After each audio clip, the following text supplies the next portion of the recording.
From animal cruelty, blasphemy, to extreme violence, one thing these movies all have in common is that they are controversial.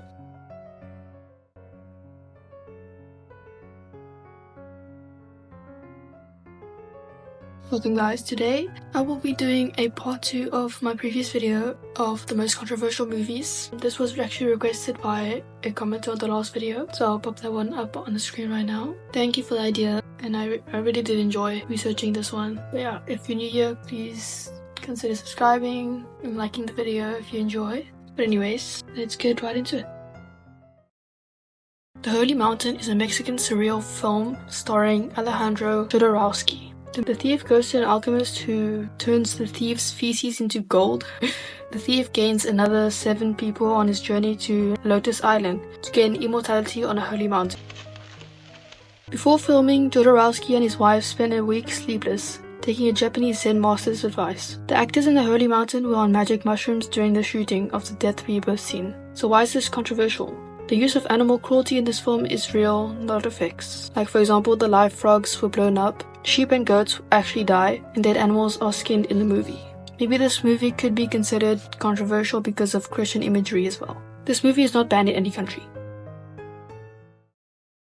Pink Flamingos is an American black comedy film starring drag queen Divine, or Harris Glenn Milstead. The film follows drag queen Divine, who lives with her son and mom in a caravan fighting off claims of being the filthiest people alive. The arch nemesis, the Marble family, sell heroin to school kids and impregnate, kidnap women, and then they sell the babies to lesbian couples.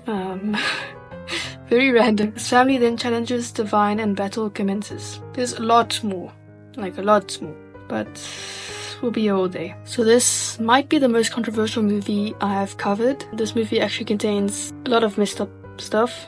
Exhibitionism, voyeurism, gluttony, vomiting, R-word, animal cruelty and cannibalism, to name a few. Now this movie, like the last one, the animal cruelty is real, 100% real. Probably the most famous scene in the movie is when a chicken is used to SA someone. Yeah. The chicken actually died as a result of this. And then the final scene where a dog is seen defecating and Divine eats it is unsimulated, meaning what she ate was actual feces. Yeah. This film is banned in Malaysia, Portugal, Singapore and Vietnam. And almost every country has it rated 18+ or X.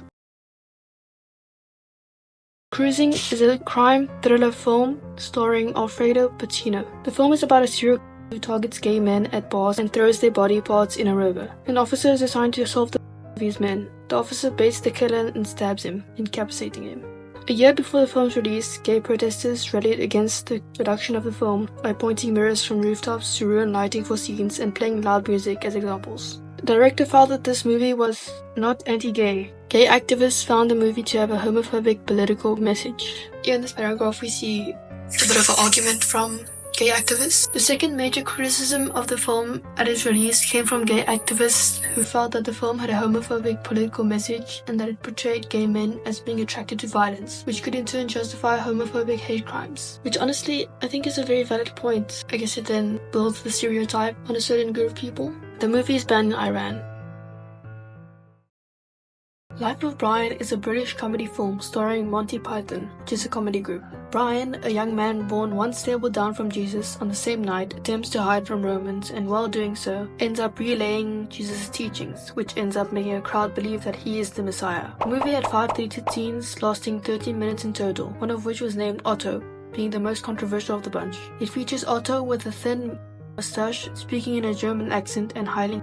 The squad arrives at Otto's command and quote-unquote themselves. This movie is controversial because of the themes of religious satire, which could be seen as blasphemous to some, and also some people may be offended by the film's lack of accuracy of portraying the gospel, and potentially the perceived mocking of the religion. The final scene, Brian's crucifixion, was one of the most controversial scenes in the movie. Why? Many Christians found it to be mocking Jesus' suffering, as some characters were making jokes about being crucified. Another infamous scene is one featuring Brian telling his followers that they are all individuals and don't need to follow anybody. You don't need to follow me. You don't need to follow anybody. You've got to think for yourself. You're all individuals. character also dismisses crucifixion as a doddle, whatever that is, and he says being stabbed would be worse. The producers pointed out that crucifixion was a common form of execution and not just Jesus went through it. A writer of the film stated, "We were pilloried by religious groups on all sides, from Jews to Catholics to Protestants. To me, what's important is that we managed to offend a lot of people. But as you noticed, we were very cautious about offending any Muslims. We would say nothing negative about a Muslim, because we'd get a fatwa after us. But your Jews, your Christians, they're easy to push around." Which could have upset people as well, rightfully so. The film is said to line up with the gospel, examples including Jesus healing a leper and other miracles. The film is banned in Malaysia and South Africa. The Silence of the Lambs is an American psychological horror thriller film starring Jodie Foster. The movie follows Clarice Starling, an FBI trainee who is assigned to interview psychiatrist and cannibalistic serial Hannibal Lecter, as her boss wants insight into another psychopathic serial known as Buffalo Bill, who skins women. Some people think that Buffalo Bill is trans when in fact he was not. He was a, quote, tormented man who hated himself and wished he was a woman, because that would have made him as far away from himself as he possibly could be. Viewers of this film believe the film's portrayal of Bill negatively associated the LGBTQ community with psychopathy and violence. Bill's sexual orientation is never stated in the film. However, the director did admit to not having enough queer characters in the film. A women's rights advocate even went to say that she found the skinning alive of a woman offensive. I mean, that's kind of pushing it a bit, you know. This movie is not banned in any countries. The Passion of Christ is an American epic biblical drama film starring Jim Caviezel. The film portrays the last 12 hours of Jesus' life, which includes Satan tempting Jesus, Jesus getting condemned for blasphemy, Peter's denial, Judas' betrayal, Jesus' crucifixion, and Jesus' resurrection. The director states that this movie's main message is love, hope, faith, and forgiveness. The film is controversial for its extreme violence, historical/biblical inaccuracies, and alleged anti-Semitism. The extreme violence received complaints for being extremely uncomfortable/exploitative. People complained that the movie focused on pain, suffering, and hate instead of love and redemption. Some even saying it was the most violent movie they'd ever seen. I mean, there's worse out there, let's be honest. The film contains Jewish people being portrayed as enemies of Jesus, even though Jesus himself was Jewish. The film is not banned in any countries, so it used to be banned in China until it got changed to 17+.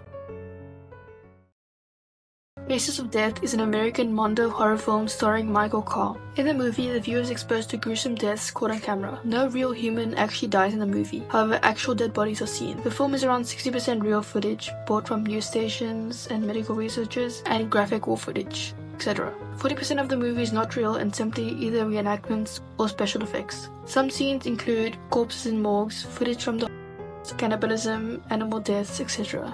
Obviously, it's controversial for its extreme use of graphic content. Some people might have felt like this film is glamorizing death or that the creators are mocking the people's deaths. This film is banned in Finland and Norway. Midnight Cowboy is an American drama film starring Dustin Hoffman and Jon Voight. The film is about two hustlers, a successful male and a con man who became best friends. The con man, Rico, dies from ailing health at the end. The movie contains an R-word scene which is experienced as traumatic for the victim, Jennifer Salt, in real life. The wardrobe team gave her a nude-colored suit to wear for the scene, but the night was too hot, so she took it off. Jennifer said this about the event: "I found that the most horrible thing in the world was that people were seeing my bare A, and that was so humiliating I could not even discuss it. And this kid was just on top of me and all over me, and it hurt, and no one gave an F. And it was supposed to look like I was being R-worded, and I was screaming, and it was traumatic in some way that couldn't be acknowledged. It would be acknowledged now, but it wasn't acknowledged then, so I buried my being upset." Midnight Cowboy was controversial at the time due to the content of nudity and portrayal of and homosexuality. The homosexuality being that the main character, the male, frequently performs acts with other men. Obviously at the time, which was the 60s and 70s, homosexuality was still quite a taboo topic. Some people, including psychiatrists, thought the film had the ability to turn young men gay. Right. The movie is not banned in any countries.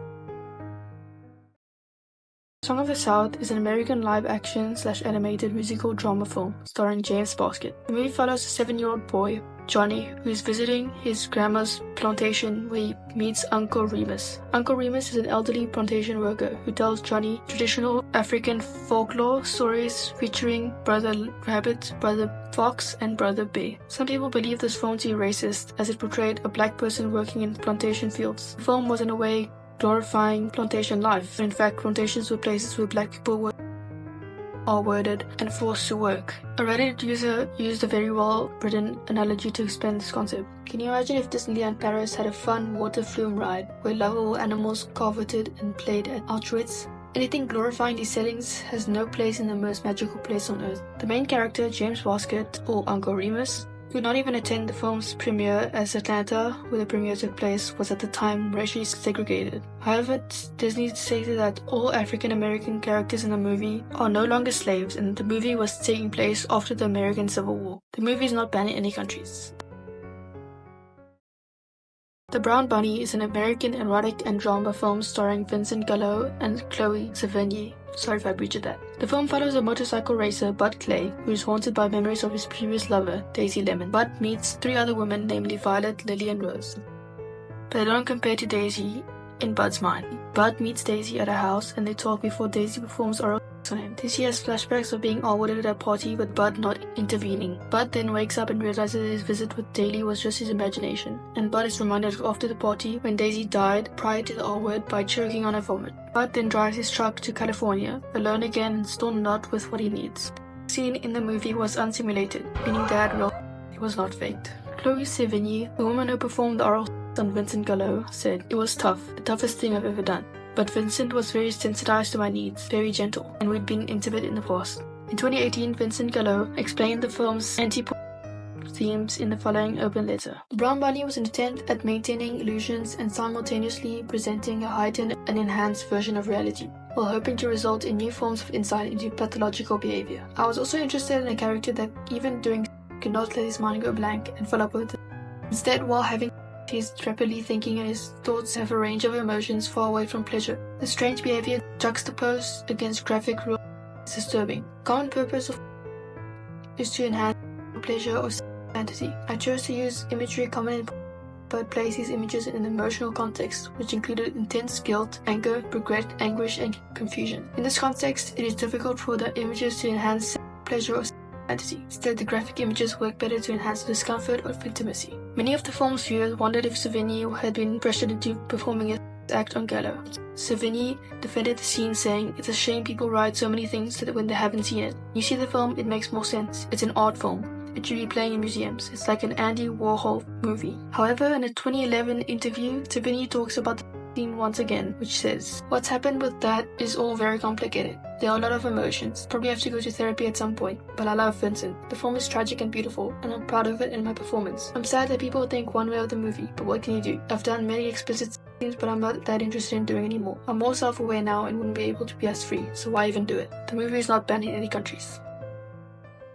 Alright, and that's where the list ends. I hope you guys enjoyed the video. If you did, please like and subscribe. It really does help the channel out so much. And all credits will be in the description below in a Google Drive document, actually. So if you want to check that out, it's right there. And yeah, thank you for watching and have a great day.